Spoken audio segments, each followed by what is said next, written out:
This is the chapel about Poland I told you before. With the Virgin of Czestochowa there in the center, and with very important paintings by an artist called Jan Posen, a Polish painter, an historical Polish painter.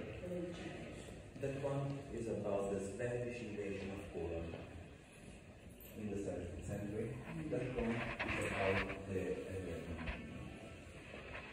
I don't know the English translation. In Italy it's called the Miracolo della Pistola. The Pistola is the river out of Varsavia.